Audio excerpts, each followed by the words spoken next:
Bien, buenos días a todos y a todas los que están aquí presentes, tanto como los que están virtual. Es un, es un privilegio y un gusto realmente poder inaugurar la 15ª sesión del ciclo de charlas Historia de la Gravedad aquí ante el espejo. En esta ocasión, Alberto nos está acompañando virtual desde Sevilla, del Archivo General de Indias, y es un enorme placer, decía, presentar a las invitadas del día de hoy, que realmente había mucha expectativa respecto a esta charla. A mi izquierda, la profesora Susana Truchuelo, de la Universidad de Cantabria, que muy amablemente ha accedido a venir, y a mi derecha, la profesora Mafalda Suárez de Acuña. Tenía miedo de pronunciar mal el nombre, pero Está muy bien. Mafalda Suárez de Acuña, de la Universidad de Évora, que también ha accedido muy amablemente a la invitación. Les agradecemos, tanto Alberto como yo, que hayan podido acercarse. Para nosotros es un gusto. Siempre decimos lo mismo, es repetitivo, pero hay que comentarlo. La primera hora y media o hora y 20 será de preguntas que Alberto y yo hemos señalado en función de la trayectoria de ambas. Y luego los últimos 20-25 minutos serán preguntas que eventualmente el público pueda realizar.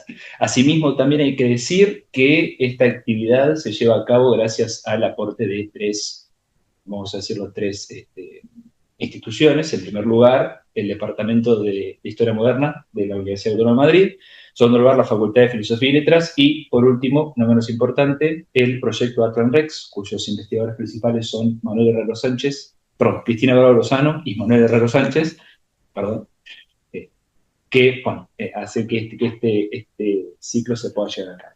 Dicho esto, sí, queremos comenzar, Mafalda y Susana, haciendo referencia a algo que lo comentamos con Roberto antes, que es que todos los invitados e invitadas que han venido hasta ahora han hecho referencia al proyecto o la tesis doctoral como una parte importante de la trayectoria académica, no, que no condiciona el futuro de las investigaciones, pero sí que es un paso importante, un punto de inflexión. Y todos han coincidido en que el director o directora de tesis es pieza esencial. En su caso, como hemos podido ver con Alberto, sus directores de tesis han sido realmente historiadores que han hecho muchísimos aportes irrelevantes. En tu caso, Susana, el profesor Fortea Pérez; en tu caso, Mafalda, el profesor España. Y nos interesaría que, si podemos comenzar con vos, Susana, que nos comentes, más que la tesis en sí, que de hecho tenemos aquí el ejemplar, ¿cómo fue el magisterio de José Ignacio y qué elementos rescatás de aquellos años de formación doctoral? Bueno, pues fueron años, mucho más de lo que igual se puede pensar, porque yo tardé 13 años en hacer la tesis doctoral, con lo cual ya es bastante más tiempo de lo que se hace ahora. Ahora mismo se dice que con 13 años ya nadie va a hacer una tesis, y no es verdad.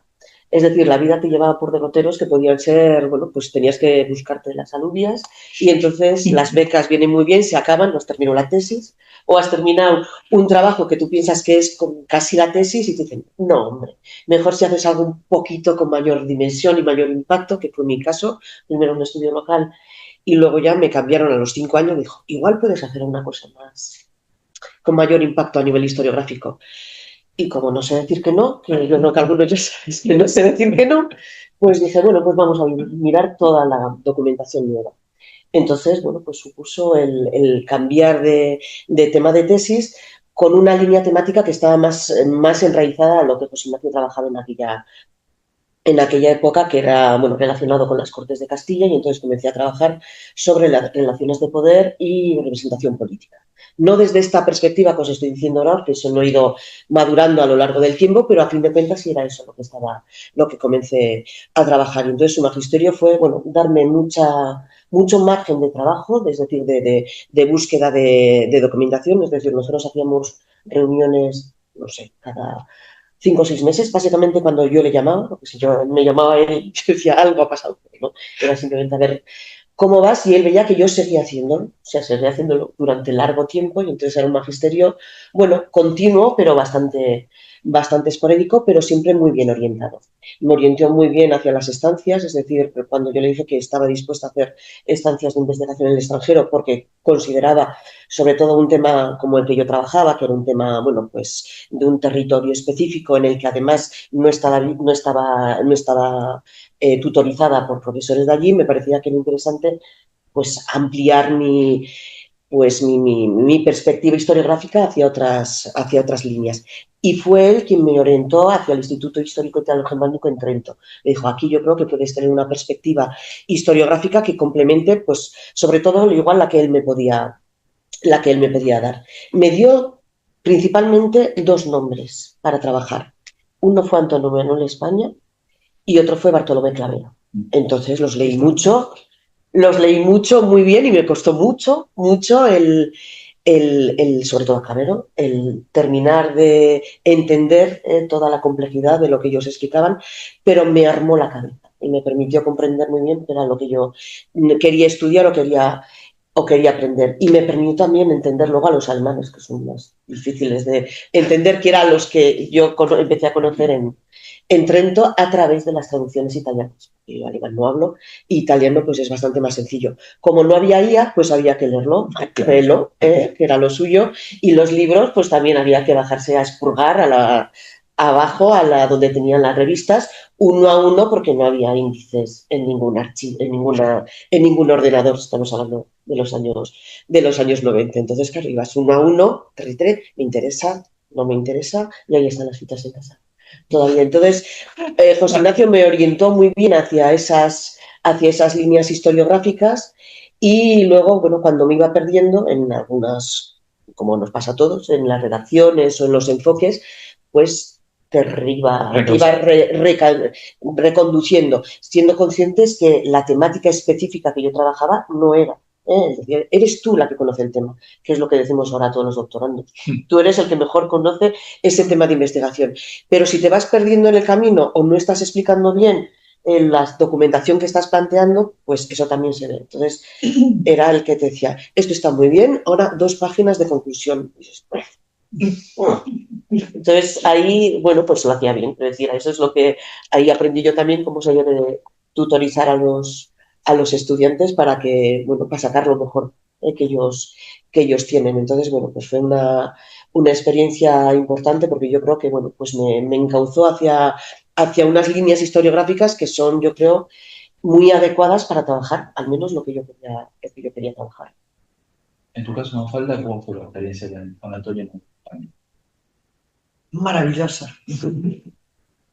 Eh, pero totalmente distinta de lo que Susana viene de contar.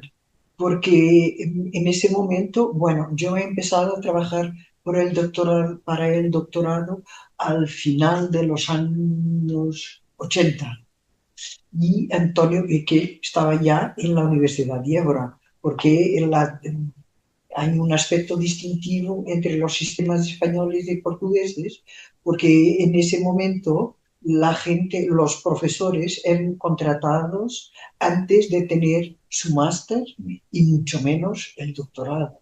Entonces entraron muchísimos jóvenes para las universidades, y podían elegir, no había programas de doctorado, empezaba a haber algunos programas de máster. Entonces yo entré en la universidad en medio de los años 80, he hecho no el máster, pero una cosa que era antecedía, que era como una clase y una memoria sobre un tema, y que se llaman pruebas de capacidad científica e innovación pedagógica, o al revés, nunca me acuerdo bien, porque de hecho, y después el doctorado. El doctorado en Portugal tenía como 6 años de plazo para los que estaban en la carrera docente. 6 años, entre 6 a 8. Y teníamos que hacerlo de otra forma, seríamos echados bueno, había soluciones, claro, como pasar a invitado y tal, pero soluciones. Y entonces en esos 6 años, aquí no teníamos en la Universidad de Évora, que era una universidad nueva, por paradoxal que parezca, porque, claro, ha sido fundada en el siglo XVI, pero la renovación ha sido de 1973 y la universidad ha sido refundada en ese momento. Y en lo que toca a historia, que no teníamos doctorados, o sea, profesores que podrían dirigir la tesis a los jovencitos que estaban por allá. Y entonces los jovencitos, que teníamos un montón de autonomía, coordinábamos las clases y elegíamos nuestro profesor, nuestro director de tesis, ¿de acuerdo? Con los temas y con los intereses historiográficos, y no tenía nada que ver con la proveniencia universitaria. Entonces, España en ese momento, que estaba dando clases en la Facultad de Ciencias Sociales y Humanas de la Universidad Nueva de Lisboa, y yo estaba en Évora. Pero no pasa nada, porque lo ha elegido, que ha sido aceptado, claro, me ha dicho que sí.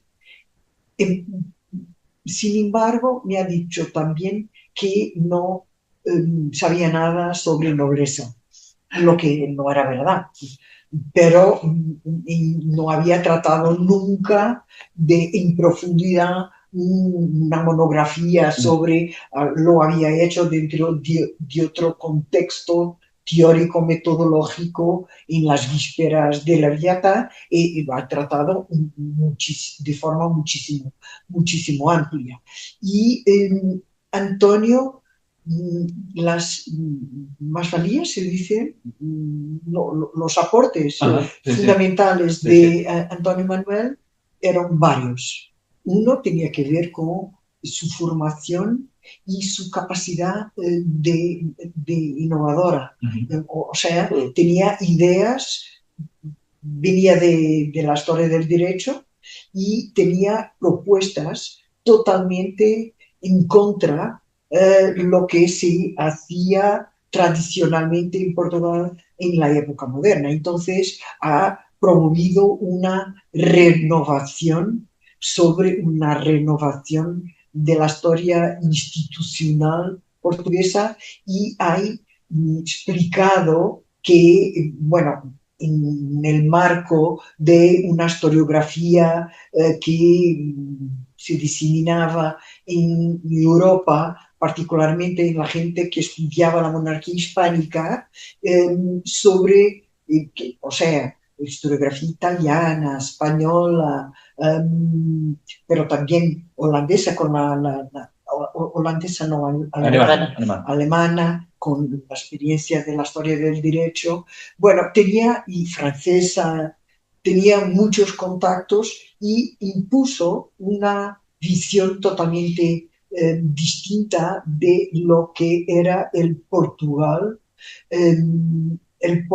del 16 y 17, y en particular el Portugal de los Austrias. Y ha sido muchísimo importante porque ha abierto camino para historiadores que hoy son historiadores de renombre, consagrados, de una reputación firmada a nivel planetario, pero que han empezado a trabajar con él, como es el caso de Fernando Bossa, como es el caso de Jean-Frédéric Schub, como es el caso de Tamar Herzog, o sea, de un montón de gente que son referencias en los estudios, bueno, y también Pedro Cardín, y un grupo en Portugal que ha sido, que España ha buscado en la universidad donde daba clases, la Nueva, en el grado de Historia, y donde estaba Pedro Cardín, Ángela Barreto Xavier, Ana Cristina Nogueira de Silva, o Rui Tavares, o seja, Nuno Cadarinhas, José Manuel Sutil também, un montón, y yo, que habíamos trabajado en un hotel que ha sido dirigido también por Antonio Manuel España. Toda esta gente ha sido dirigida. Otro aporte fundamental tenía que ver con el impulso para la internacionalización, que tenía muchísimas invitaciones de todas las partes, porque en ese momento, vamos a ver, final de los 80 y inicio de los 90, ha sido como el esplendor de los estudios sobre la monarquía de los territorios, la monarquía hispánica, y que con contributos de muchas partes. Y claro, España tenía como su base un conjunto de historiadores del derecho donde estaban, que muy próximos, donde estaban Bartolomé Clavero, claro, pero Tomás y Valiente también, donde estaba también, que conectaba muy bien con España, que no es de derecho, pero Alba Aladejo. También Pablo. Bueno, que tenían los italianos, que me acuerdo en los años 80 de un congreso que se ha organizado en Lisboa que se llamaba Arqueología del Estado, que era todo su programa. En ese momento, su programa de la gente con quien trabajaba y con quien dialogaba, el programa de investigación a una escala, vamos, europea. En ese momento, y después quizás podremos hablar un poquito sobre eso, en ese momento que estábamos todavía cerrados en Europa. O sea, estos trabajos que estaban todavía encerrados con lo que pasaba en Europa y la preocupación con los mundos extraeuropeos, los imperios extraeuropeos. Todavía no habíamos llegado allá, pero de pronto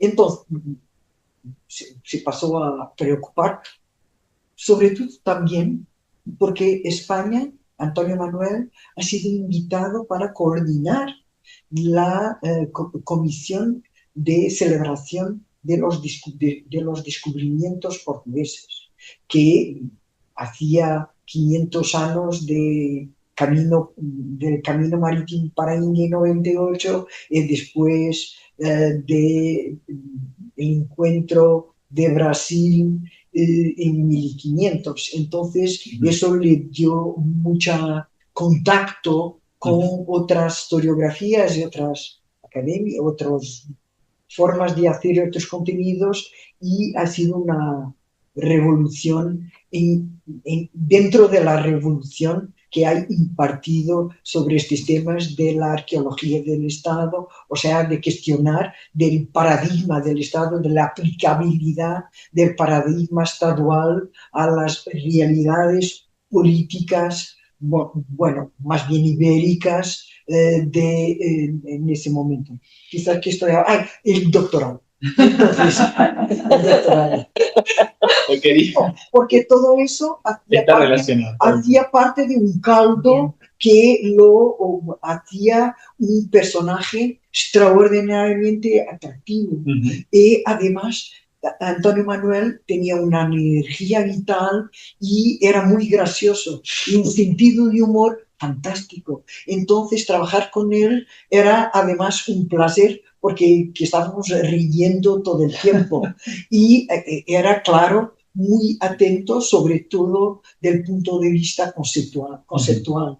O sea, que tenía mucha preocupación y a su momento, sin ser propiamente dirigista, tenía una gran preocupación en que los resultados no eran positivos, pero le convenía que los resultados de los trabajos de sus estudiantes pudieran dar más fuerza a sus ideas que había trabajado sobre todo desde el punto de vista institucional, y Nuno, yo, Ángela, Fernando Costa, o sea, después, o sea, que habíamos empezado a estudiar categorías sociales, pero dentro marco. de este marco conceptual y teórico que tenía él. Bueno, en este sentido, y también en función de algunos de los libros en los que ustedes han escrito, son muchos, hay una cuestión que con Alberto nos llamaba mucho la atención, que es a la hora de, que lo hacemos mucho, que es fijarnos en las fuentes que ustedes utilizan, bueno, ustedes y todos, para trabajar. Y esto lo comentaba mucho con Francisco Andújar Castillo, que cuando vine en la ocasión, que hay archivos importantes, el Archivo Histórico Nacional, el Archivo General de Simancas, pero luego en sus respectivos trabajos hemos notado, en tu caso, Susana, los archivos locales del País Vasco, una realidad que difieren, entienden, en tamaño del archivo diferente de los grandes archivos nacionales, y en tu caso, Mafalda, también el archivo de Torre do Tombo, en Portugal. Entonces, en este sentido, nos gustaría que quizás una pequeña reflexión sobre qué diferencia a estos archivos, quizás de los más grandes, de los más conocidos, y cómo en sus respectivas investigaciones les han servido para desarrollar teorías, elaborar modelos o quizás traer a colación fuentes que hasta ese momento estaban sin descubrir aún. A ver, para mí la importancia del archivo es la pluralidad de archivos, es decir, nunca te tienes que quedar en una única base de documentación. Para mí los archivos locales fueron fundamentales en los primeros trabajos, que son los primeros contactos que tienes con la documentación. El archivero de pueblo normalmente se convierte en tu amigo más íntimo, con lo cual es el que más te ayuda, al que le lloras cuando no le entiendes algo. Entonces, para mí fue un muy buen contacto con la documentación inédita. Pasé muchas horas con grabaciones, luego transcribiendo en casa, quiero decir, y la documentación que yo extraje en aquel momento la sigo utilizando, porque ahora le pregunto otras cuestiones que en aquella época no tenía en la mente. Es más, estoy escribiendo ahora mismo y estoy sacando ficheros y fotocopias directamente. Es decir, no las transcripciones que yo tenía, sino porque podían ser resúmenes, sino lo que dice la documentación exactamente. Porque ahora mismo me interesan otras cuestiones que no me interesaban en los años 90 o en los años 2000. Entonces, relees esa documentación.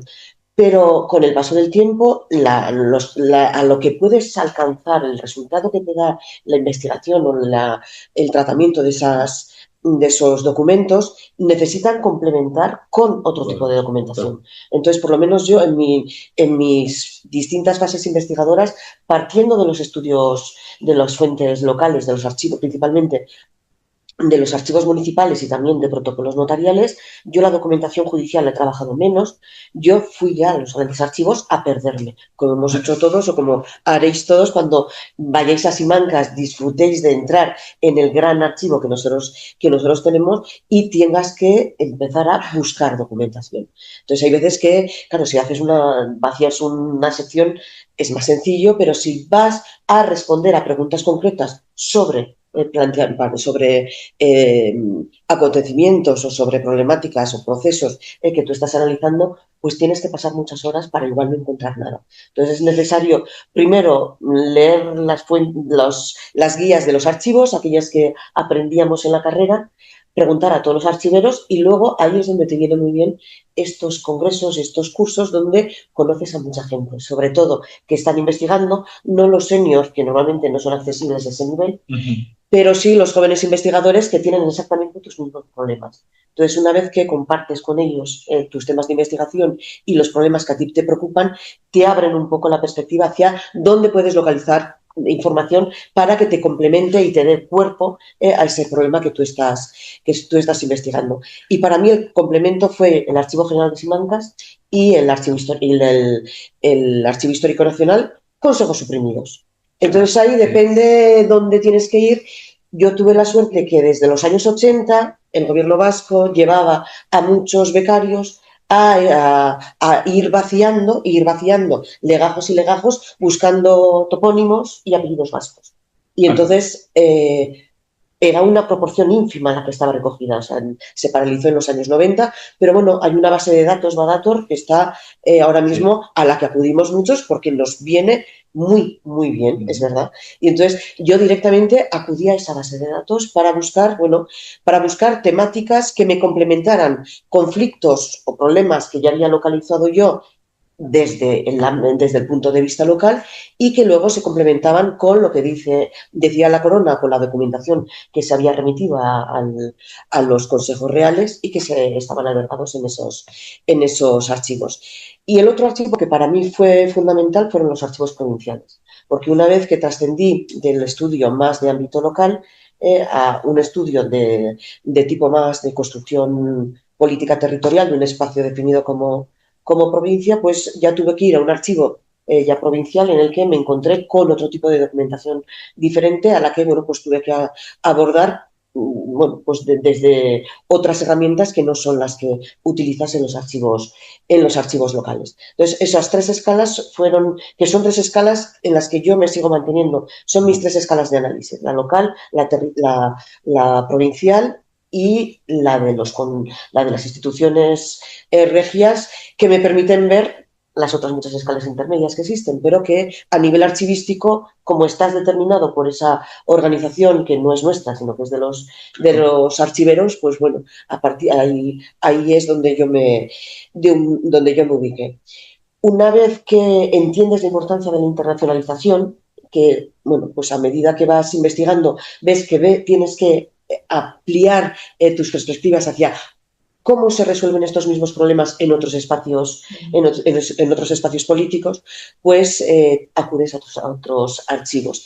Y yo, además de la historiografía italiana, otra de las corrientes que a mí bueno, en la que yo me he sentido muy cómoda con sus resultados son las corrientes francesas. Entonces yo siempre he estado muy a gusto en la Escuela de Altos Estudios de París. Annales me pareció siempre un buen lugar donde acogerse, aunque luego las líneas historiográficas hayan ido variando enormemente, y una vez que estás en París, pues hay que ir a los archivos, pues porque tienes que conocer los archivos. Entonces primero buscaba, como hacemos todos, voy a ver qué encuentro. Entonces te metías en un archivo a pasar horas y a disfrutar de lo que es Entre café y café. Entre café y café. Entonces a disfrutar. Entonces yo fui vaciando lo que era todas las secciones España de manuscrits en la Biblioteca Nacional, en el Ministerio de Asuntos Exteriores, y entonces, bueno, pues era un acercamiento muchas veces no para buscar cuestiones concretas, sino para abrirte, bueno, a problemas que tal vez piensas, bueno, no sabes que pueden existir. Entonces, claro, había cuestiones, por ejemplo, de etiqueta cortesana, que yo, claro, como no leía de eso, pues no sabía que podían existir. Entonces, ese tipo de problemas los encuentras según los vas viendo. La existencia de las cifras, pues yo no estaba leyendo diplomática, con lo cual, hasta que no me lo encontré, dije, ¿esto qué es? Y dice, esto es la diplomática, las cifras. Y digo, espera, voy a verlo bien. El señor le conozco al Ibarra pero claro, lo que yo no sé es que este señor escribe así. Digo, voy a fotocopiar esto, que me parece que en algún momento lo puedo llegar a entender. Entonces, yo creo que todo historiador tiene que tener unas líneas temáticas definidas para no perderte, pero creo que está bien a veces dejar a la suerte que te sorprenda. Y entonces yo en estos archivos en los que normalmente, como es un saco en el que han robado por todas partes, me encontraba ordenanzas concejiles preciosas del siglo XIII, que se las mandaba a Díaz de Durán y decía, ¿qué has encontrado? ¿Qué? Y digo, espera, que te lo mando. El diario de Urdaneta, pues estas cosas que no tienen por qué estar en París, pero están, los originales, pero están en París. Entonces, disfrutas mucho en pedir que te lo fotocopien, en ponerte los guantes cuando aquí también había, de este tipo de cuestiones que aprendes. Y manuscrits, por ejemplo, pues es una delicia, pues porque es como un simancas de cosas, no decirlo raras, he dicho mal, perdón, de cosas que habían ellos ido recopilando a lo largo de la historia. Mejor dicho, no, porque había que distinguir lo que era copia que hacían los escribanos propios, claro, o de que eran cosas que dices esto. Por ejemplo. Entonces, bueno, en unas líneas temáticas que tenéis aquí bien desarrolladas, bueno, pues ibas buscando en esos archivos que os he indicado, y luego había otras muchas cuestiones que te abren a otros campos. Entonces, y que luego, por supuesto, siempre las puedes introducir, porque no hay nada que tú no puedas incorporar en tus investigaciones.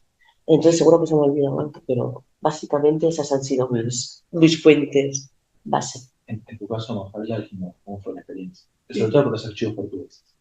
Bueno, en mi caso, bueno, tal como Susana, a mí me fue fundamental la investigación que ha hecho en los archivos para hacer el doctorado, claro, porque son años de recopilación de fuentes. En mi caso, yo tenía como, bueno, yo estaba estudiando en una gran casa señorial, pero el punto de vista eran las redes clientelares. Entonces, yo no estaba estudiando solamente la casa, las instituciones de la casa, la relación política de la casa. Eso quizás era lo que me preocupaba menos. Yo me interesaba por las redes clientelares como instrumento de poder, o sea, de consolidación y de afirmación política de la Casa de Braganza en todo el territorio portugués. Y entonces, para eso, me han sido fundamental los protocolos, los notariales, porque yo he visto en el archivo distrital de Évora, es como se llama el provincial de allá, la documentación de los protocolos de Villaviciosa, que era la sede de la casa y que tenía, bueno, un poco la vida de la gente que residía allá y que cercaba los duques de Braganza y tenía, bueno, las conexiones todas con los distintos territorios que ellos tenían en distintas partes de Portugal, porque lo tenían muy ¿cómo se dice? Espallado, muy disperso por todo el Portugal. Y entonces lo he visto más de 120 libros que no tenían índices y que teníamos que ver página por página, y eso me ha dado un conocimiento de estos segmentos bajos y intermedios de la casa, pero también de las élites. O sea, me permitió conocer bien la estructura piramidal y geográfica también de las redes clientelares de los Braganza. Pero este es el nivel local, vamos a decir, porque después, claro, tenemos el nivel, porque yo he estudiado, como he estudiado desde 560 hasta 640, me interesaba también, o sea, me interesaban dos cosas. Una, claro, las conexiones con el poder real. Y entonces, claro, la Torre del Tombo y los archivos nacionales.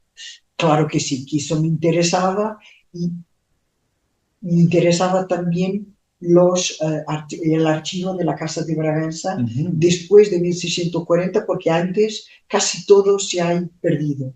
Se ha perdido por incendios, porque los han traído para Lisboa después de 1640, y en el 18 han tenido un montón de incendios, entonces se han perdido, pero no las cosas locales después de 1640 que seguían en los almojarifados,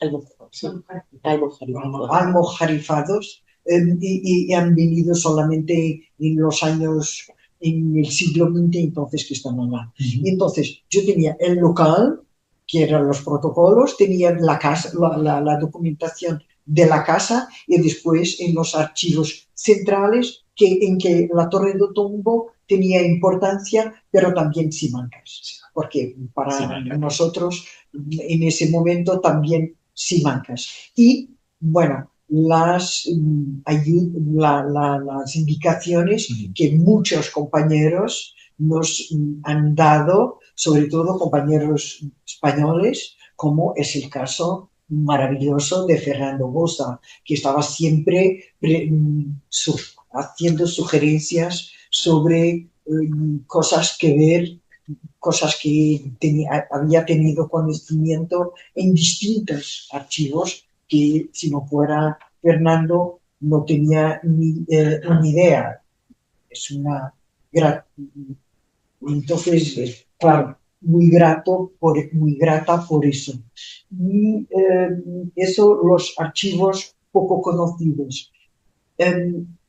Claro, las instancias fuera me han permitido, sobre todo en Inglaterra y en Francia, ver cosas que yo no tenía idea que existían y saber que, bueno, y aprender también un poco los límites de lo que es posible hacer.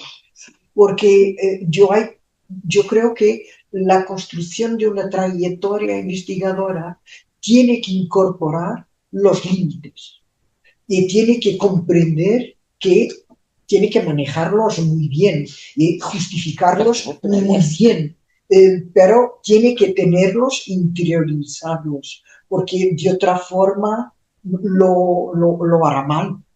Porque no solo no termina nunca, ese es un riesgo, no termina nunca, como quizás ve de una forma demasiado superficial muchas cositas. Y las cosas necesitan un cierto grado de profundidad. Entonces, para elegir es necesario sorprendernos y tal, saber lo que existe, pero después profundizar en determinados campos. Y yo creo que esta sorpresa de los archivos dispersos por todo el mundo es muy importante, incluso para producir nuevas ideas de investigación y perspectivas de análisis. Eso sí. Pero para hacer la tesis y después para escribir cosas, quizás nosotros después tenemos poco tiempo para hacer trabajos más amplios, monográficos, amplios, como lo habíamos hecho con la tesis de doctorado. Ni siempre es posible y vamos participando en estos proyectos colectivos que son ejemplo lo que está aquí y lo que me toca una muy buena demostración de los equipos de trabajo. ¿Cuál? Todos. Todos. Pensé que era alguno en particular. No, los equipos de trabajo. ¿Con quién? No, todos estos. Con quien habíamos trabajado, que son cosas mixtas de portugueses y porque en ese momento habíamos empezado a tener una conexión muy fuerte, fortísima, yo diría, con la historiografía española, lo que ha sido muchísimo útil para abrir nuestro análisis a puntos de vista y la multiplicidad de territorios y desencravarnos, como diría Soñu, desencravarnos de una historiografía más nacional, o sea, perdernos esta cosa etnocéntrica que el siglo XIX nos legó y después los regímenes autoritarios reforzaron un poco, ¿no? Entonces yo creo que el intercambio historiográfico que se pasó desde los años 80-90 entre la historiografía portuguesa y española, yo debo decir que sobre todo los portugueses aprovecharon muchísimo porque leen como se lee portugués el español, que no es el caso de todos los compañeros españoles, que a algunos les gusta mucho leer portugués y más aún hablar portugués. Entonces, más aún hablar portugués, porque nosotros tenemos este acento difícil y tal. Pero los portugueses han beneficiado muchísimo del convivio y del contacto y de la participación con la historiografía española de distintas universidades, de muchas, porque nosotros conocemos bueno, casi toda, gente de casi todas las universidades. Ha sido muy... Bueno, en ese sentido, aprovecho y traigo a colación este libro de Susana, que es mucho encontrarlo en la biblioteca, buscando los puntos en común entre sus trayectorias junto con Alberto. Un tema que creo que tiene mucha relación es, en tu caso, Susana, las provincias vascas, ya a nivel local, a nivel provincial, en tu caso también nos habla la nobleza portuguesa, la relación con Madrid. La relación con Madrid. En tu tesis, Susana, vos lo trabajás muy bien y no sé si recordás, probablemente sí, Mafalda, Sí. lo escribiste vos, pequeño detalle. Que tenés un capítulo no, sobre la sociedad ibérica, Sí. en que está en inglés, si no recuerdo que está escrito, si no recuerdo mal. Es todo en inglés. Está todo en inglés, claro. Nos interesa preguntar cuán útil ha sido para usted o qué opinión tienen sobre las formas de reflexionar sobre la monarquía que van desde la monarquía policéntrica hasta las historias conectadas, hasta la historia transnacional, hasta, bueno, podríamos seguir porque hay números, la monarquía negociada, jurisdiccional y demás, pero cuán útiles han sido los conceptos de estas formas de comprender la monarquía en sus respectivos estudios y cómo han intentado naturalmente reflejarlo en sus escritos, estos dos ejemplos de los tantos que hay. Bueno, en mi caso ha sido fundamental porque yo creo que ha sido la,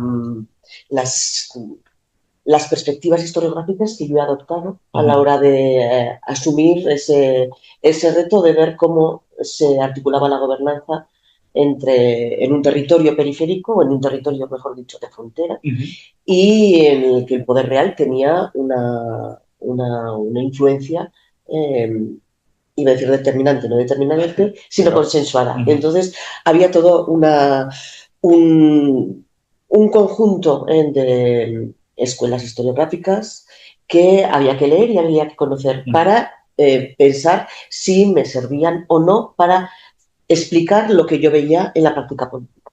Entonces, bueno, empecé con las lecturas que se me dieron sobre el Estado moderno, que no me cuadraban muy bien con lo que yo estaba viendo. Entonces comencé con otro tipo de lecturas que me permitían interpretar mejor lo que era la práctica política, que se deducía de las temáticas que yo estaba desarrollando, principalmente a nivel fiscal, a nivel comercial y a nivel militar, que fueron un poco los tres ejes de las prácticas de gobierno más sensibles que me permitían ver cómo había una gobernanza cotidiana sin muchos conflictos, pero había momentos particulares en los que ese consenso se rompía, pero se volvía a rearticular a través de la activación de una serie de mecanismos. Eso no cuadraba para nada con los modelos de Estado absoluto que nos había transmitido la historiografía durante muchos años. De Estado absoluto en el que el poder real era un poder omnipotente, omnímodo, unilateral y que por lo tanto se podía aplicar sin ningún tipo de consenso. La bibliografía ya de los años 90, a partir principalmente de los autores que ha comentado Mafalda anteriormente, en los que yo, por supuesto, tuve que leer a España en portugués porque no estaba traducido. Es más, yo las citas que tengo son las citas originales, porque son las que yo tengo manchadas en mis apuntes. Entonces yo, claro, luego leí sus compilaciones de artículos ya en castellano, pero claro, yo leí como buenamente pude en portugués, que no es difícil, no es difícil. Hay que leerlo con detenimiento y con un diccionario al lado, que era lo que hacíamos antiguamente, un diccionario. Hoy ya traductor Google. Claro, pero bueno, pero también lo lees más despacio. También lo lees con mucho mayor detenimiento. Sí. Pero sí, pero instituciones no. Ah, instituciones. No, ese no. Sí. Ese no. Entonces, más tarde. Pero yo ese por lo menos, al menos en Santander, el acceso fue en portugués. Entonces, a partir de esas lecturas... Las instituciones medievales modernas. Ese no.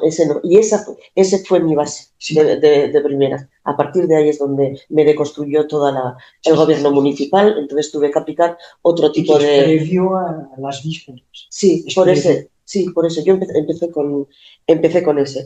Y a partir de ahí, de Bartolomé Clavero y luego del grupo que tenía José Ignacio, porque eran todos un poco de la misma generación, Pablo Fernández Alvaradejo principalmente, que era un pilar en mis investigaciones porque su tesis doctoral era en Guipúzcoa, con lo cual yo partí de la tesis de Pablo y luego vi cómo él había ido evolucionando y dije, me gusta.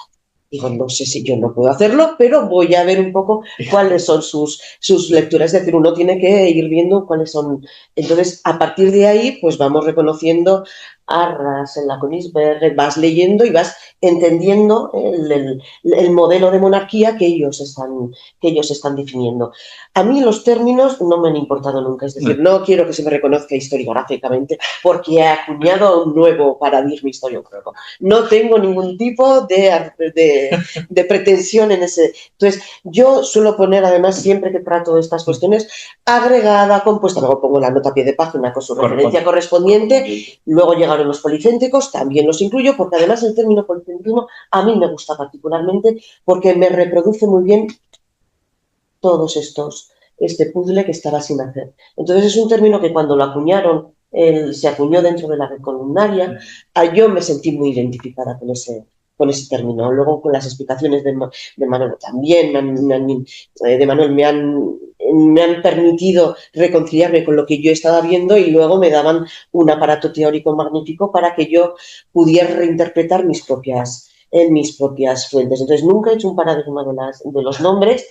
El término Estado no lo vas a encontrar en mis textos, pues porque tengo mucha prevención a utilizarlo. Pero reconozco que es una prevención personal. Prefiero utilizar tampoco utilizo el de clase. Pero bueno, son ya cuestiones personales que prefieres utilizar otro tipo de terminología a la hora de expresar, bueno, pues unas materias, unos contenidos concretos. Esa historiografía es la que a mí me permitía comprender mejor esta monarquía, esa monarquía, sobre todo la alto moderna. Yo la del siglo XVIII, como nunca he pisado fuerte, tampoco quiero decir nada. Pero sí que es verdad que yo en las dos primeras décadas del siglo, lo que leo, en las dos primeras décadas, o cuando me he adelantado un poco, veo mucho del 16 y del 17 en las dos primeras décadas del 18 y por eso es ese diálogo que en ocasiones tenemos en torno a la guerra de sucesión. Bueno, pues mis gafas altomodernistas suelen venir muy bien para comprender algunas de las reacciones que se puede tener sobre todo a nivel comunitario.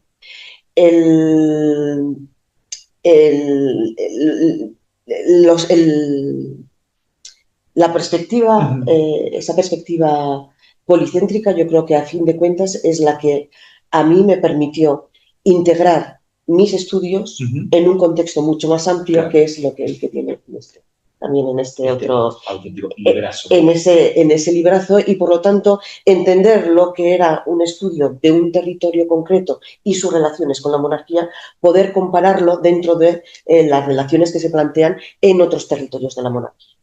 Por eso una monarquía compuesta, agregada, que a fin de cuentas es una integración articulada por múltiples poderes que se definen como territorios, como cuerpos políticos, como estamentos, pero que a fin de cuentas tienen los mismos recursos en su negociación con el poder real. En recursos de fuerza, que puede ser violenta o no violenta, que es lo que a fin de cuentas trabajamos cuando analicemos este tipo de relaciones de poder. Y me dio parámetros para precisamente eso, analizar cómo se responde en el Reino de Portugal, la corona de Aragón, o cómo es la relación política de gobierno de un territorio mucho más lejano, también fronterizo, como podían ser espacios de las Indias. Entonces, yo creo que a mí me daban por lo menos un marco teórico para luego comparar con otros territorios y tener una visión de la monarquía que era muy diferente a la que se nos había planteado en los años 40, 50, 60 y 70, que pervive todavía en la historiografía española, lamentablemente, y que pervive tristemente en la historiografía europea. Es decir, que cada vez que planteas cosas que hemos dicho ya en los años 90, que desconstruyen ese Estado moderno, que plantean una monarquía de los Habsburgo casi constitucionalista, incluso en el Reino de Castilla, te miran así y dices, perdón, que esto está dicho ya por muchos desde hace mucho tiempo. Y en Francia, por ejemplo, dicen, no, hombre, no, que es monarquía absoluta. Digo, no, igual que vosotros, que también estáis construyendo la monarquía absoluta los franceses cuando habláis de fiscalidad o cuando habláis de recaudación de impuestos a nivel local o incluso de decisión de las cuantías. Entonces, ese tipo de diálogo todavía está en construcción. Tenemos que ir más fuera para comentar o para transmitir cuáles son un poco los avances de conocimiento que vamos teniendo desde los últimos años. Los últimos años, si hablamos de los 90, ya son años, tristemente, ya han pasado algún tiempo. 30. Pues 30, básicamente. Entonces yo creo que no sé si te respondí la pregunta, pero... Entonces, en tu caso, nos falta, ¿cuál es tu opinión? Sobre estas distintas... Sobre la relación con la monarquía, claro, ¿cuán útil, con el centro político. Claro, ¿cuán útil te han parecido los planteamientos que comentaba Susana en la monarquía policéntrica, la monarquía compuesta para tus estudios y sobre todo el caso portugués? Vamos a ver. La cuestión de la configuración de la monarquía es el tema central de Antonio Manuel España. Entonces, toda la gente que ha estudiado con él se involucró con esas preocupaciones e intentando dar respuesta de distintos puntos de vista. El mío y de Nuno para Nuno Monteiro, para la nobleza del 18, bueno, la nobleza post-restauración, y yo por la anterior, del 16 y 17, en mi caso, también en el caso de España, porque que sí, nos preocupábamos bastante sobre la cuestión de la agregación de Portugal a la monarquía, o sea, a la monarquía hispánica. Entonces, la cuestión que tenía una forma muy convencional, tradicional, nacionalista, que venía del 19, como decía hace poco, persistió hasta los años, hasta Antonio Manuel España, que ha traído una ruptura, y una ruptura explicando cómo la monarquía era una monarquía pactada, contractualizada, negociada, contractualizada con los distintos corpos, y cómo los distintos corpos sociales y las distintas corporaciones tenían autonomía, tenían espacio de autogobierno. Al final, lo que sus,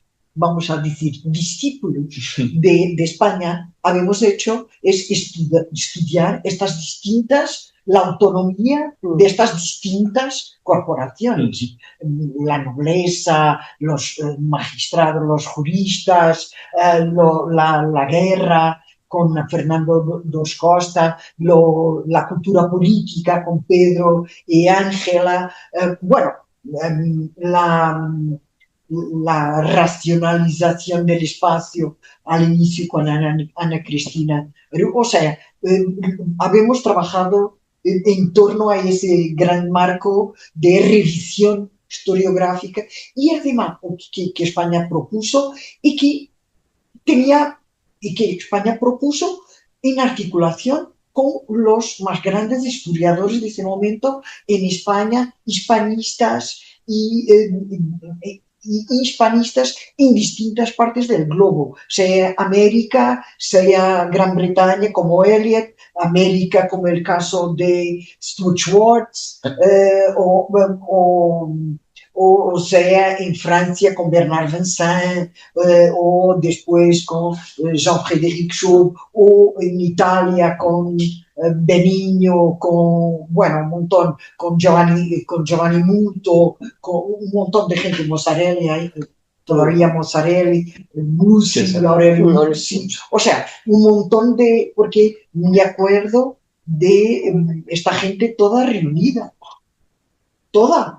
Y además yo era chiquitito en ese momento, jugar ping-pong con ellos, con los italianos. Delicioso ver cómo andaban. Con los italianos, sí, ping-pong. Y bueno, ese era el tiempo. Nosotros éramos jovencitos como tú. Gracias. Éramos jovencitos y que estábamos allá presentando nuestras primeras cosas y aprendiendo muchísimo. Bueno, lo que quiero decir es que este equipo, al mismo tiempo, en España, también este enfoque de la monarquía de los territorios, que era una cosa que cada vez se afirmaba más y que no había muchas dudas sobre la pertinencia de esta forma de mirar la monarquía hispánica. Es cuando de España pasamos a monarquía hispánica o a monarquía, o sea, a monarquía católica como designación del conjunto. Y después viene la monarquía policéntrica, que de hecho ha traído, a mi juicio, un buen aporte conceptual, porque viene en la tradición de los americanos sobre los poderes negociados en los mundos ultramarinos, y han llamado mucha atención porque dentro de la red colonaria, yo quería decir que nosotros, al menos la gente de mi generación, es tributaria de la red colonaria por la forma de abordar el conjunto de la monarquía, incluyendo no solo la parte europea, pero también la parte extraeuropea, y por la capacidad de presentar los historiadores de todas las partes del mundo, porque al final la monarquía de España y de Portugal cubrían en la época moderna la parte más grande del mundo. Entonces gente oriunda de todas las partes, oriunda se dice, de todas las partes, han creado un espíritu común y permitido que nosotros nos candidatáramos a proyectos proyectos internacionales en distintas agencias de financiación, y yo quiero decir que ese es un contributo, desde luego, de gente que venía de distintas partes, un italiano, un portugués, vamos a decir, hispanoamericana, porque tiene pasaporte español, Tamar, y un español, claro, que era JJ. Entonces, yo creo que ese aporte de la monarquía policéntrica ha revisto un poco la idea de monarquía compuesta, que ha tenido su tiempo y, bueno, sigue siendo utilizada y con provecho, pero de Königsberger y después divulgada por Cionelli, ¿no? Yo quería también destacar el papel que estos grandes maestros como Eliot o como Stuart Schwartz, de la generación Asima, o Russell Wood, o Dorin Alden, o sea, gente, o Bernard Vincent, también para no excluir los franceses, que han sido muchísimo importantes, incluso para la formación de nuestra generación. Bueno, tenemos que incluir, claro, Antonio Manuel España en eso, porque la generación mía son unos discípulos de esta gente, de esta gente.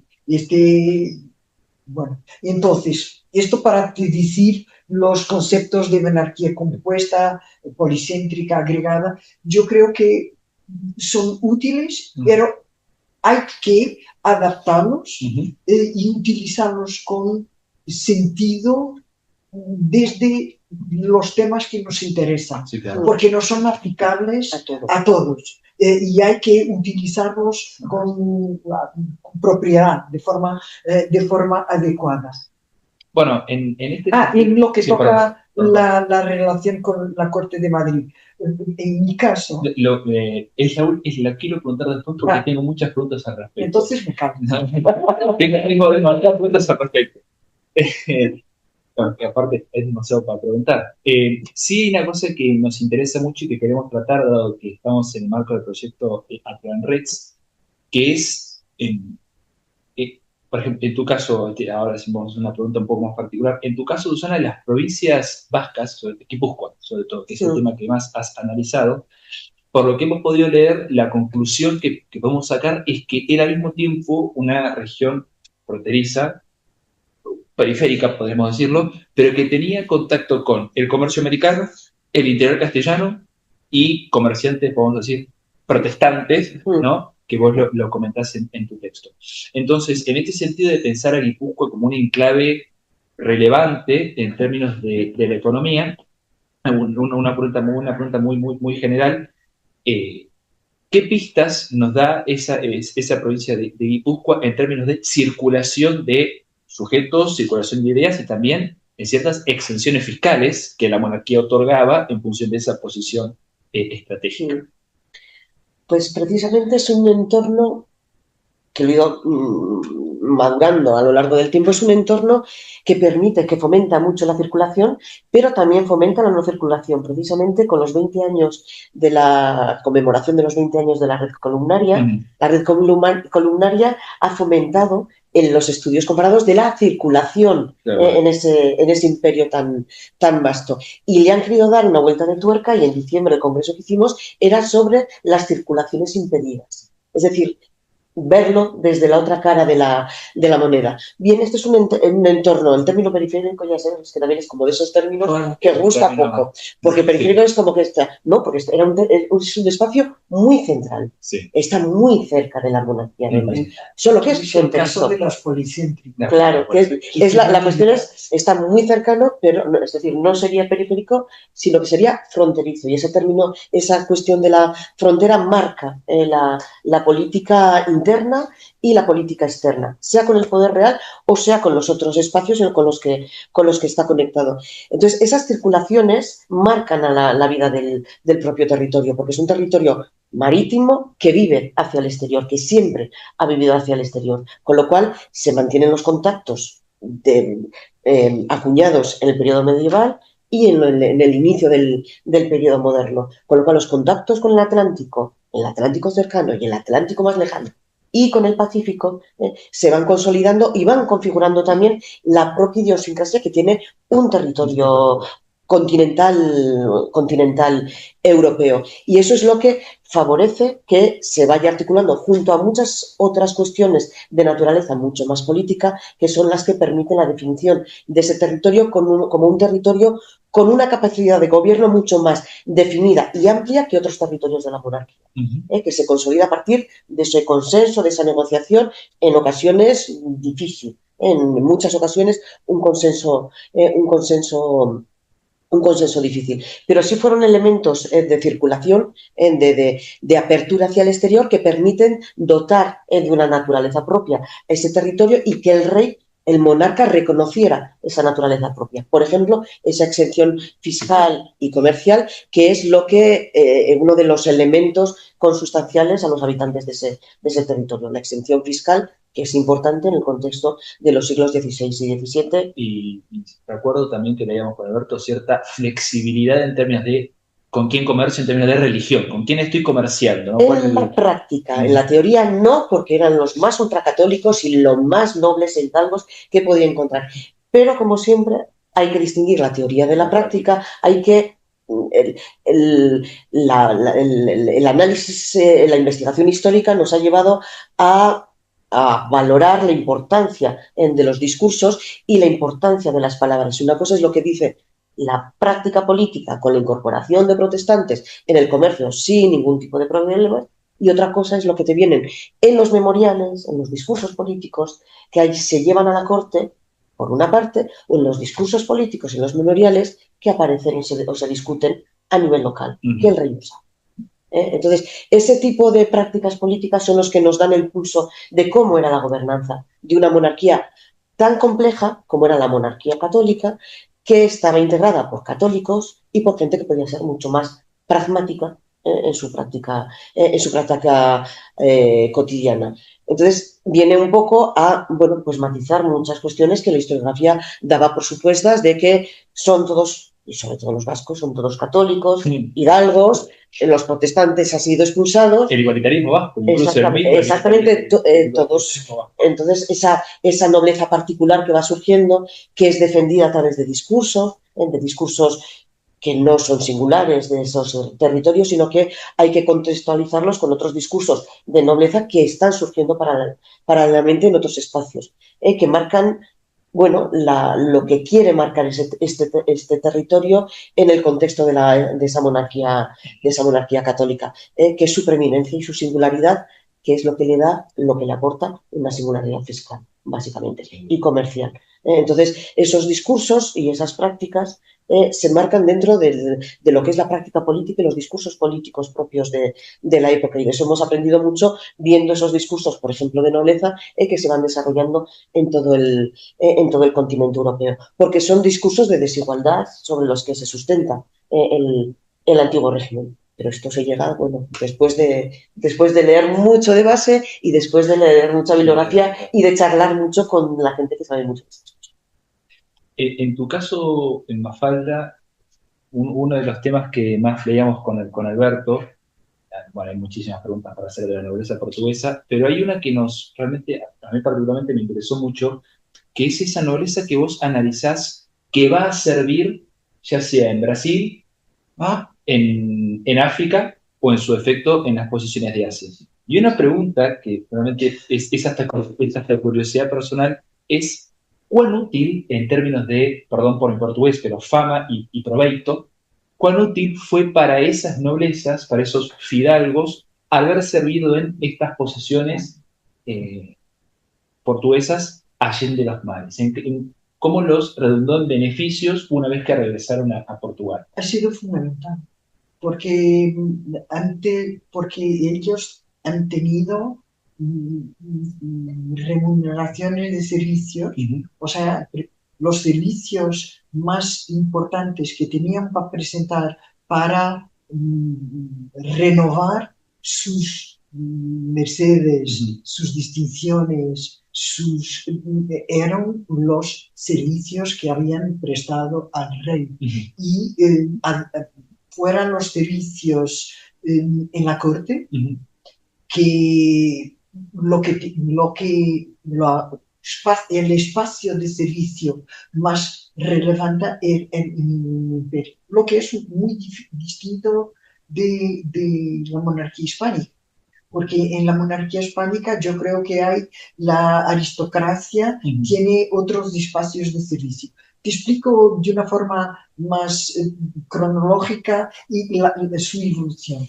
En el siglo XVI y la primera mitad del XVII, la selección, el reclutamiento no tenía una basis tan selecta, tan elevada, cuanto vaya a tener después de 1640, en que y sobre todo en el 18, que es totalmente un reducto de la primera nobleza, de la aristocracia,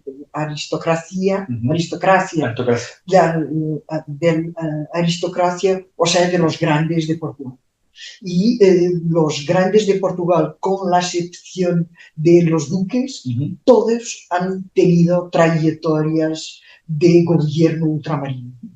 En el siglo XVI, menos, era como una cosa de nobleza secundaria, de hijos segundos, pero hay una trayectoria de progresiva elitización. En lo que toca el periodo de los Austrias, cómo se han multiplicado las frentes de combate de militar, los portugueses, la nobleza portuguesa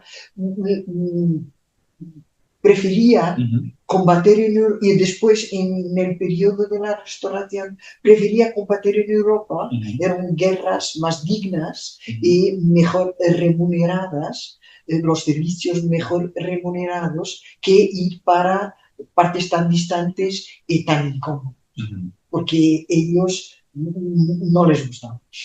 No les gustaba salir, tener que convivir con un ambiente ecológico adverso, la mortalidad era muchísimo elevada, era muy alta, entonces que no tenían recursos, que no les pagaban. Es por eso que como la procura, la demanda era... la demanda no correspondía a la oferta. O sea, no había gente suficiente para ir para todos estos puestos. Tenían una capacidad negocial fortísima. Y en Portugal, porque el sistema portugués de reproducción del grupo nobiliario es distinto, era necesario renovar las Mercedes y los títulos. Y no se compraba, por supuesto, pero el rey tenía mucho más poder sobre el grupo porque tenía que renovar estas Mercedes en vidas. Entonces, ellos tenían que presentar servicios y los servicios, ya había dicho, eran ultramarinos en muchos casos. Y estos servicios ultramarinos eran fuertemente negociados para obtener el máximo para estancias que ellos pretendían que fueran cortas, de 3, bueno, que no se prolongasen. Hay casos de excepción que no se prolongasen por tanto tiempo. Entonces, los servicios eran bien pagos porque había poca gente a querer ir y los reyes querían tener, era conveniente para la difusión de la autoridad y para la cohesión del imperio, tener como gente dependiente de la monarquía, y era el caso, ¿no? Porque los bienes que las mercedes que tenían los aristócratas que podían siempre ser confiscados caso no tuviesen servicios o, en fin, traición, cosas, desevangelizaban, cosas así, pero también que no cumpliesen los requisitos de transmisión que era primogenitura, parmía, masculino.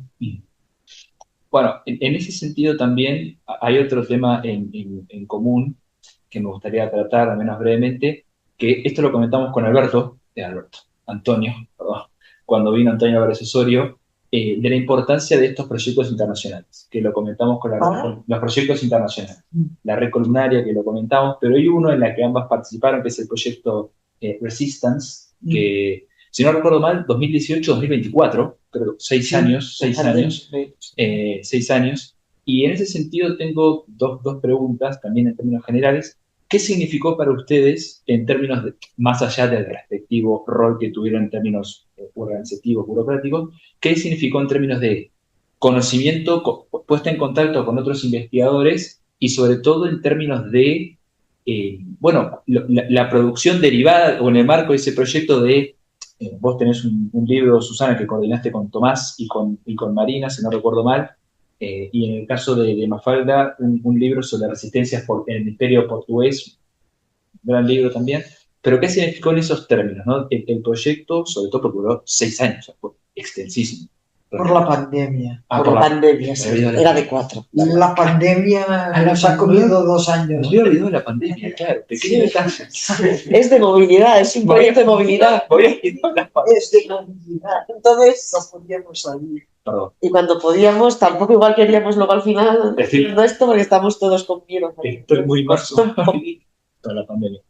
Y yo le dejaré el nombre mucho, la coordinadora general del proyecto Resistance, pero yo creo que ha marcado para todos los que hemos participado, ha marcado un hito fundamental. Ha sido un proyecto en el que hemos disfrutado mucho, hemos aprendido mucho y hemos colaborado de una manera, yo creo que no iba a decir, con actividad frenética, no, con una actividad bien pensada, muy bien estructurada por parte de Mafalda y Grasa, principalmente quienes han llevado la coordinación y que nos han permitido participar cada uno en aspectos diferentes, muy gratificantes a nivel personal, en primer término, porque a nivel personal yo creo que nos ha permitido construirnos y ser mejores personas y luego mejores historiadores. las dos cosas. Y yo creo que es una cuestión muy importante. Nos ha permitido conocer e incorporar a la tarea investigadora a muchos jóvenes, porque si algo tenía el Resistance era los que tristemente ya somos más senior,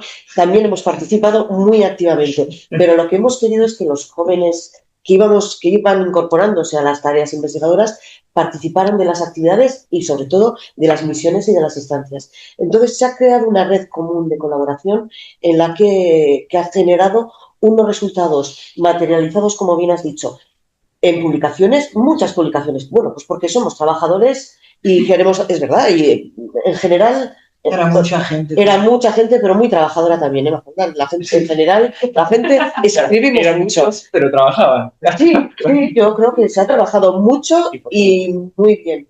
Los libros, lo que son compilaciones que se han sacado, yo creo que son materiales que marcan un poco las líneas, las nuevas líneas de trabajo del Resistance, que son perspectivas, yo creo que había que tomar. Yo personalmente me ha enriquecido mucho porque me ha permitido, bueno, tener una visión desde abajo que yo no tenía antes de llegar, que nos obligó a repensar la historia que estábamos haciendo. Y entonces a mí yo te lo agradezco mucho porque me ha hecho, Tomás estaba ahí hace mucho tiempo, pero yo no estaba, mis pequeñas élites son pequeñas, pero siguen siendo élites de comunidad. Entonces me ha obligado a volver a mirar la investigación desde otra perspectiva que ha enriquecido mucho, creo, los trabajos que estoy últimamente haciendo y verlo desde esa perspectiva de resistencia que tampoco conocía de primera mano y que me ha permitido abrirme a una historiografía que llevaba ya mucho tiempo trabajando, pero en la que, bueno, pues nos hemos incorporado, yo creo que gracias a vosotros, con voz propia.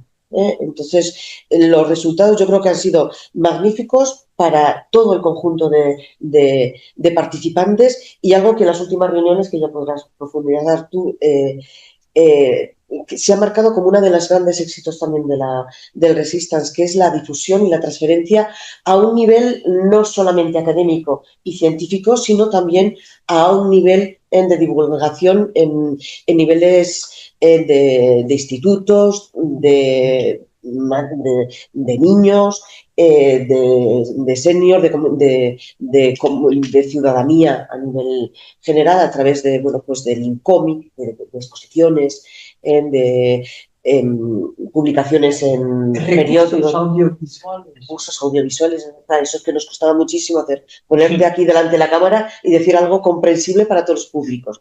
Ese tipo, es verdad, pues porque todavía ese ralentí nos cuesta un poco el hablar en público, sobre todo sin los papeles directos. Entonces, esos recursos audiovisuales los estamos utilizando ahora en nuestras clases, con todas las prevenciones. A ver, que somos un poco acartonados, ¿eh? O sea, no somos los chicos ahora de 20 años que te hacen estos podcasts y estas pero dentro de nuestras posibilidades, sobre todo los más senior, están muy bien. Sí. Las entrevistas que se acabaron, sí. Entonces son recursos, yo creo que permiten transferir los conocimientos a los que hemos llegado, que no son pocos, y sacar de esa oscuridad histórica a esa gente de abajo, pero sobre todo al mundo indígena, que yo creo que ha sobresalido por encima de las mujeres, que son los dos que han sobresalido como grandes protagonistas del Resistance. Y te cedo la palabra porque es más obra tuya que... No, yo quería, hablar un poco. Te agradezco la pregunta. Lo agradecemos, ¿verdad? Muchísimo. Sí, ha sido un proyecto cansativo, pero muy entusiasmante. Y yo diría que se puede hablar de los resultados positivos de dos formas distintas. Una que tiene que ver con el impacto que el proyecto ha tenido en las carreras, en las trayectorias profesionales de todos los miembros, todos los investigadores, porque, claro, sobre todo los más jóvenes, porque han tenido una experiencia de internacionalización de estancias largas, porque la estancia era de al menos un mes. Y eso permite que la gente entre en contacto con los compañeros de acogida que pueda visitar y estar en los archivos y en las bibliotecas y entonces recoger material de archivo de eh, fuentes documentales para sus trabajos. Y eso es importante para la internacionalización de sus carreras e incluso para también para los propios, los más serios, también ha tenido esa dimensión de posibilidad de trabajo y de estrechamiento de los lazos con la gente. En lo que toca a los portugueses ha sido fantástico porque conocían mal, yo diría, no los españoles, pero la investigación en las partes americanas del imperio. Entonces, eso ha tenido mucho provecho porque habíamos tenido posibilidad de conocer otras pláticas y otras realidades históricas, historiográficas, estrechando los lazos, un poco reactivando también cosas que habían ya pasado con la red columnaria, pero mejorando, yo diría, porque han involucrado mucha más gente. Ese en la parte en lo que toca las carreras, y los jóvenes me han dicho, muchos de ellos, que ha sido muy útil poder añadir a sus CVs que han tenido estancias, que han impartido clases en la universidad, en universidades de México, de Chile, de Argentina, lo que sea, porque no es de hecho una cosa muy común y pasó es valorada por los evaluadores. Bueno, en lo que toca la dimensión científica, yo te diría dos cosas. Bueno, se divide en dos cosas. Una primera, que esta es un enfoque que en ese momento nosotros habíamos presentado la candidatura, y esto es muy importante, en 2017. Habíamos empezado en 18, pero habíamos presentado la candidatura en 17. De hecho, una segunda candidatura porque la de 2016 ha sido rechazada. Lo que quiere decir que estamos pensando en estas cosas desde hace 10 años. En ese momento, la resistencia era una cosa no tan habitual, era un tema con alguna dosis de novedad historiográfica, porque hay un histórico de trabajo grande en otras ciencias sociales, en los estudios culturales, la antropología, la ciencia política, pero quizás la aplicabilidad en historia contemporánea, pero en historia moderna quizás no tanto. Y a lo largo de estos casi 10 años se puso de moda. Sí, muchísimo. Se puso de moda. Y hay proyectos, hay libros, hay equipos, hay de todo. Y entonces toda la gente estudia la resistencia porque de hecho es un concepto muy fluido, difícil por su fluidez, pero vamos, por ahí. Entonces, en ese momento tenía más novedad y yo creo que nosotros habíamos contribuido también para divulgar.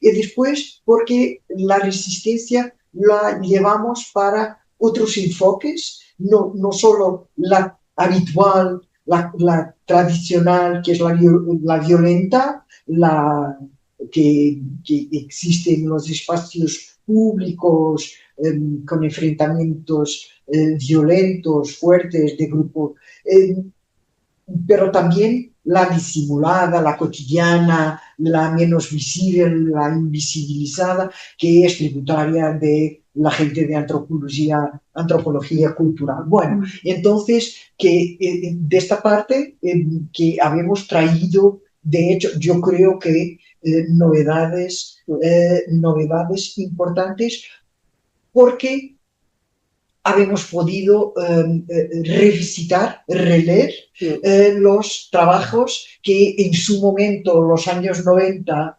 80, 90, han tenido un pico de importancia, que eran los trabajos sobre revueltas y revoluciones, y en la continuación de la historiografía marxista de los años 50, sobre todo 60, y que se han prolongado con estos debates sobre revueltas y revoluciones, lo que pasó, cuál era, y que estos maestros que habíamos hablado hace poco, que estaban tan involucrados y que se han reunido en congresos, en libros. Bueno, entonces la revisitación de estos temas con otro enfoque, sobre todo con un enfoque basado en los subalternos, o sea, en los grupos discriminados, porque los otros, de alguna forma, estas grandes revoluciones del siglo o revueltas o este debate en torno al concepto, aplicabilidad del concepto en el siglo XVII, ha sido, bueno, Eliot decía que las revoluciones son siempre dirigidas por las élites y que de algún modo descualificaron los subalternos y la capacidad, porque nuestro objetivo no era solo las formas, no era una cosa totalmente empírica, era comprender cómo esta gente, los subalternos, los discriminados, han contribuido para las mudanzas, los cambios sociales, o sea, los cambios sociales, tributarios de la acción de estos grupos, pero también cómo estas resistencias han permitido, porque en algunos casos sí, han permitido un refuerzo de la capacidad represiva, coercitiva de las monarquías, sobre todo en el 18. Y entonces contrastar y después verlo a la escala global, porque es intentar comparar la tipología de las revueltas, rebeliones, dicen vosotros, de las rebeliones en los espacios extraeuropeos y en la península ibérica, que era también en los protagonistas de cómo se hacían, con la politización de la gente, la movilización popular, o sea, eran todos temas que nos interesaba observar de forma comparada. No sé si lo habíamos hecho totalmente, pero yo creo que habíamos contribuido fuertemente. Yo creo que sí. De forma impresiva. Bueno, es más, lo hemos recogido luego en los proyectos de investigación nacionales, es decir, hemos continuado con esa misma línea, pero analizando aspectos más parciales que no eran analizados hasta ese momento. Entonces yo creo que ha sido una contribución fundamental. Y desde ese punto de vista hay dos contributos que el mapping revela. O sea, que habíamos cartografía, que no está terminado, es un trabajo que nunca se podrá terminar. Eterno. Pero que tenemos identificadas como más de 500 rebeliones de intensidades distintas, pero en todas las partes de los imperios portugués e ibérico, y que está cartografada digital y abierta a todos, o sea que se puede estudiar con una sinopsis,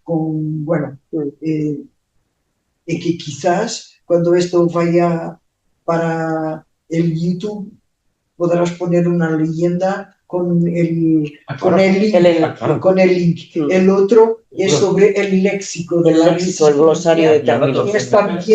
Que es también muy importante y muy interesante, y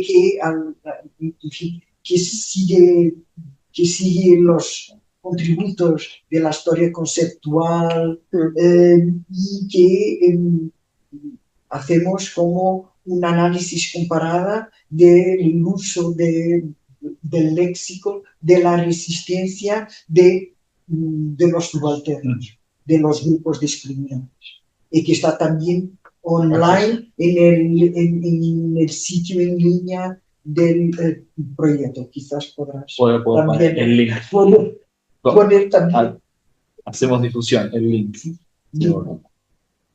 Bien, bueno, no sé qué hora es. No sé. ¿Cómo pasa el tiempo?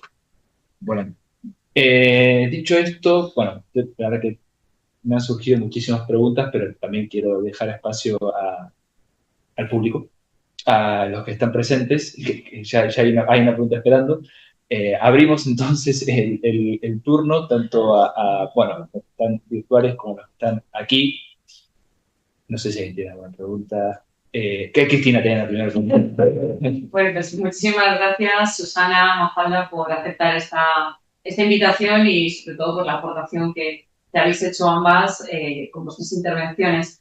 Mi pregunta iba un poco en el sentido de lo que acabáis de exponer, del proyecto Resistance, que desde luego sirvió de referencia para el que se coordinó desde esta universidad por Antonio y por todo un equipo interdisciplinar que lo apoyaba, que fue el proyecto Failure, y sobre todo porque fuisteis poniendo las bases sobre las que nosotros fuimos detrás. Mi pregunta va un poco en esta línea de cómo Resistance fue un tema sexy, que en palabras de Pedro Jardín, en ese momento aportó novedad, sentó unos precedentes que otros fueron aprovechando, lo mismo que señaló también Antonio para el caso del fracaso. Entonces, mi pregunta es muy sencilla. ¿Va a haber un Resistance 2? La secuela. ¿La secuela? La secuela. Porque habéis señalado que hay temas que pudieron quedar pendientes, no llegasteis a culminar como hubiese sido necesario. El mapa, por supuesto, se puede seguir completando. ¿Os vais a animar a hacer un Resistance 2? La reacción, yo creo que no sé si habría posibilidades de éxito, de suceso. Éxito, sí. De éxito siguiendo por el mismo tema. Yo creo que hay otros temas con lo cual las resistencias se pueden cruzar y yo creo que hay que privilegiar la creatividad. Entonces, yo creo que después de 6 años, el tema que está un poco gasto. Los aportes más novedosos, yo diría que no están terminados, culminados, pero que están apuntados. Entonces, es una cosa que los proyectos nacionales, los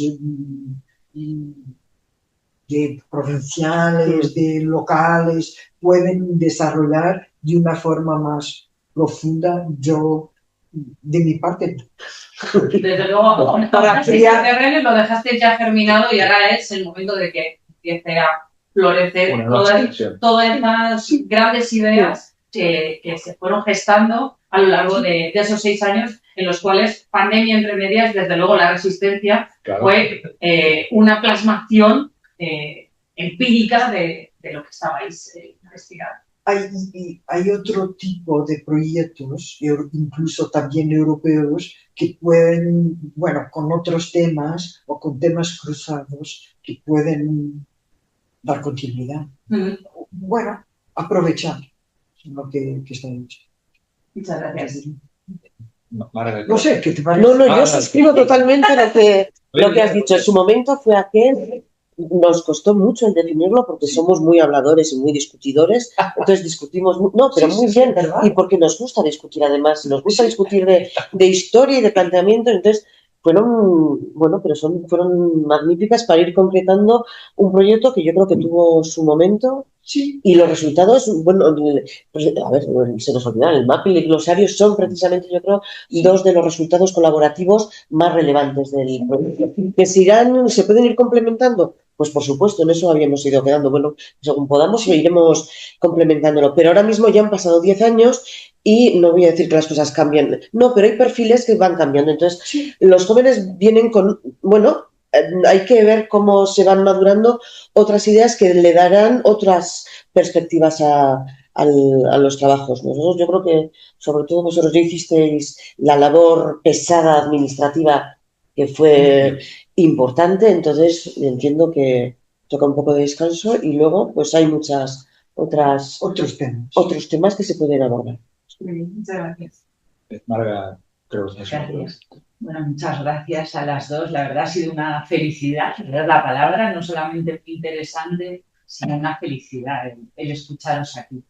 Os voy a hacer una pregunta un poquito comprometida, que tiene que ver con el diálogo con el presente. A mí me sorprende cómo hay temas en los que vosotros habéis trabajado que siguen dialogando enormemente con el presente, como es, por ejemplo, la negociación entre los territorios o entre diferentes instituciones que todavía necesitan seguir, bueno, pues que sigan estando en el debate público, porque al menos en contexto español sorprende mucho cómo la negociación entre territorios parece algo que muchas veces genera mucha polémica, cuando en realidad es lo que ha dominado más, como sabemos por vuestros trabajos, en la historia, ¿no? Entonces yo os preguntaba un poco qué os parece. Vivimos unos tiempos que creo que se puede decir que son especialmente difíciles. ¿Qué papel entendéis que tienen los historiadores? Habéis hablado de metodologías diferentes, por ejemplo, para llegar al público. Ahora hablando del proyecto Resistance, ¿no? La divulgación, me encanta lo de los institutos, cobra un papel. ¿Cómo veis un poco estos tiempos? ¿Qué temas os parecen? Es una pregunta un poco amplia, lo sé, pero realmente creo que estamos todos muy preocupados por estos tiempos convulsos, ¿no? Entonces creo que eso plantea retos a los historiadores que a veces parece que no están en primera plana. No sé si os hacéis una pregunta un poco difusa, pero que entiendo, que creo que se entiende en el contexto. Yo diría que el tema de la negociación sería un tema oportuno en este momento. Tiene un problema, a mi juicio. Es que ha sido un tema muy trabajado después de la historiografía marxista como reacción a la historiografía marxista y de la conflictualidad y de la oposición entre grupos, entre categorías sociales, entre clases y tal. O sea, la perspectiva de la negociación política, de una cultura política pactada, negociada, ha sido estudiado ya. Y ha traído en ese momento muchísimas, que ha sido el momento de la generación de Antonio Manuel España, pero también de la forma como nosotros nos habemos formado. Mi interés por las redes clientelares era como una forma dulce de imposición política, de dominación. Yo no estaba a escribir la dominación, yo estaba a estudiar las relaciones clientelares para explicar cómo se dominaba distribuyendo y negociando, creando buenas voluntades o creando entonces, yo creo que eso ha sido trabajado en los años 90 y al inicio del siglo XXI. Y ha tenido resultados muy densos, muy importantes. Yo creo que estos estudios de la resistencia y han venido como los estudios desde abajo han venido porque han venido complementar esta vía de la negociación y cuestionar un poco, porque esta vía de la negociación era como top-down, era como de cima abajo. Sí. O sea, la negociación era hecha por las instancias políticas y por las instituciones de arriba, y no tanto y no tanto por los de abajo. Se podría repescar, Sí.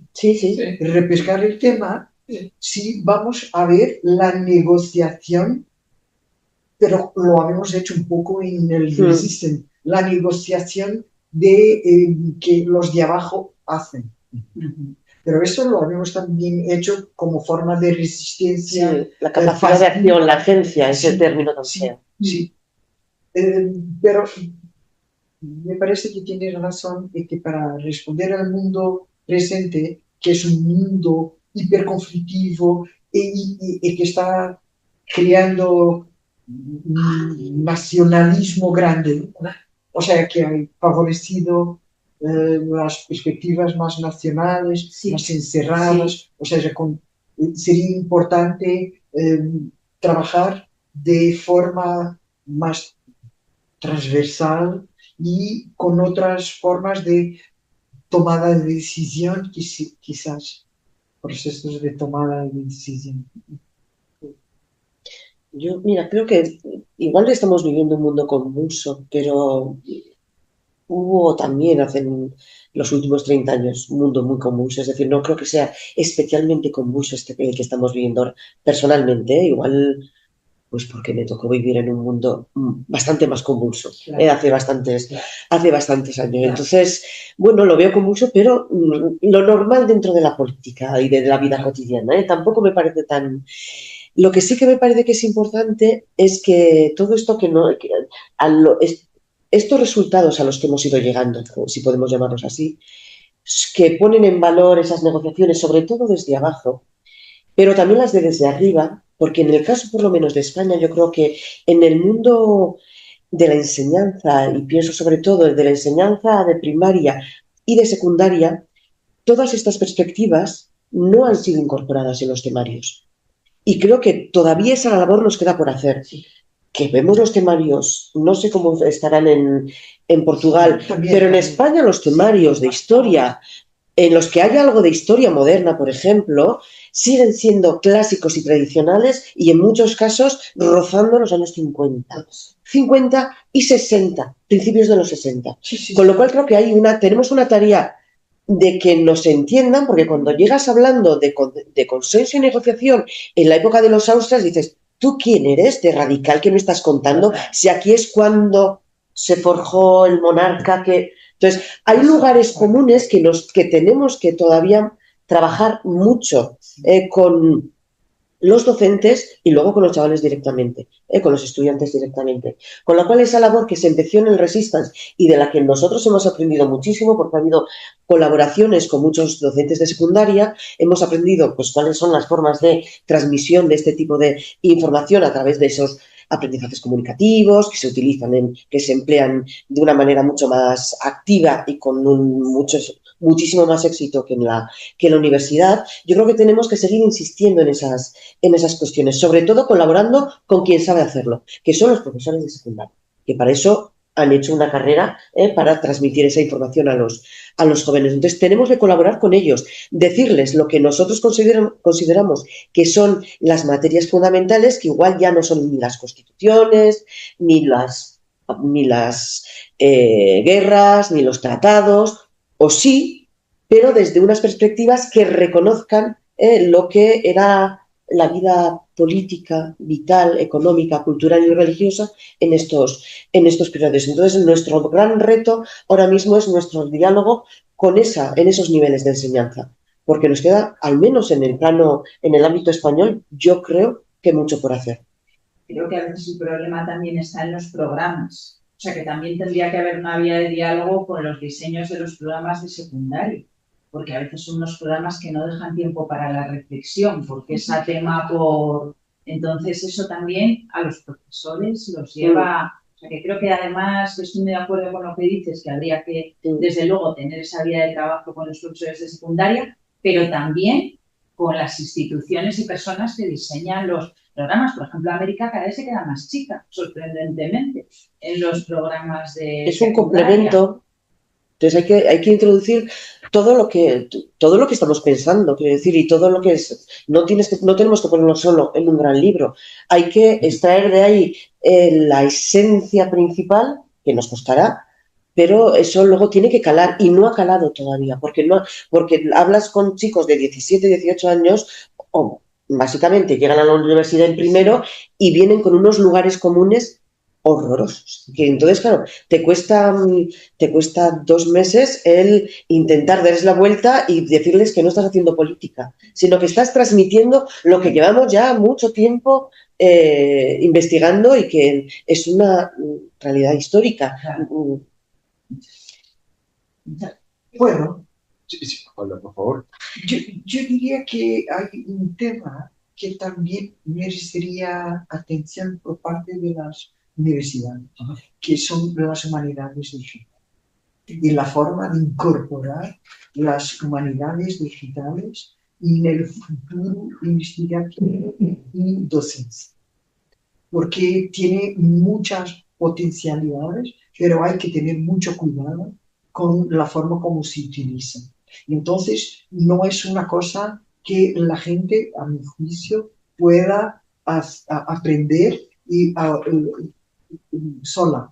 Me parece que sería útil, que sería bueno para todos nosotros y para la historia en particular, que haya clases en que esos temas podrían ser enseñados también, aprendidos por los estudiantes, porque todos los estudiantes utilizan los chats y no hay como retornar, no hay como volver atrás. Entonces, al menos ellos deberían, y nosotros también, para aprimorar los usos, deberían saber cómo utilizar, qué cautelas, qué cuidados deben tener y cómo pueden potenciar. O sea, yo creo que eso también es un esfuerzo que en las clases de metodología, de fuentes, de no sé qué, de todo eso debería ser incorporadas, ¿no?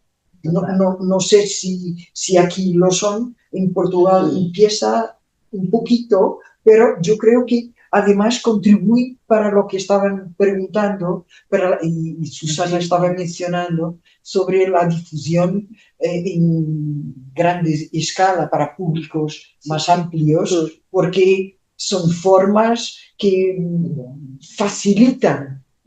pueden facilitar la comunicación. Yo creo que nosotros no nos interesamos mucho por las humanidades digitales. Fernando Olival, sí. Fernando Olival. Sí. Y Ana también. Ana sí, también. O sea que hay gente que intentamos cambiar un poco, pero yo creo que debería ser como una decisión de la parte de los currícula universitarios, de los planes de estudio incorporado. No sé si queda alguna pregunta, no sé si alguien tiene alguna otra cuestión. En caso de que no sea así, me parece. Alberto, ¿me escuchás? Porque claro, entiendo, ¿no? Te escucho, pero no puedo hablar. A ver.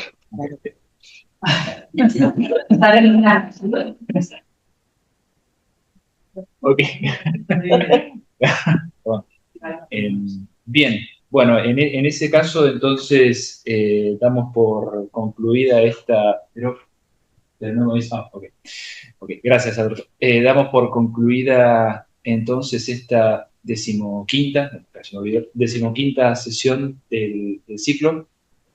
A mí siempre me gusta finalizar con una suerte de recopilación de todo lo que hemos comentado y un desafío también porque son dos personas y eso no es tan fácil hallar puntos en común. Hubo que leer mucho y bueno, nos han quedado muchas cosas.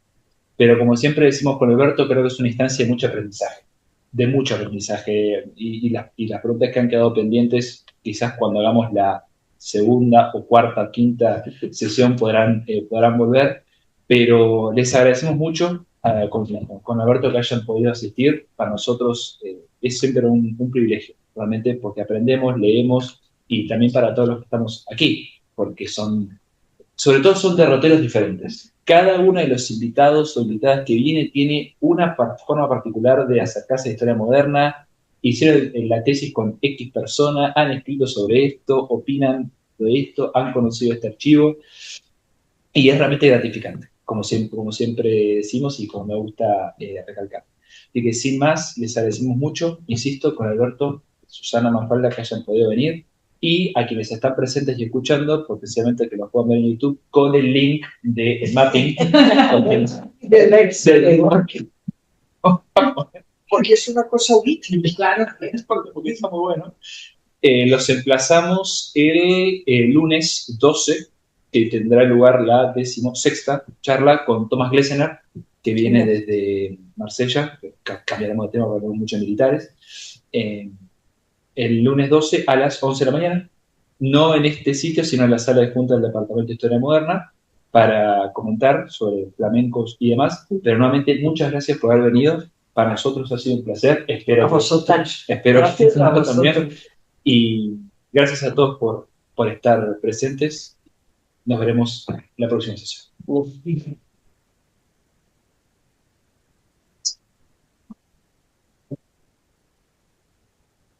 mira, para nosotros.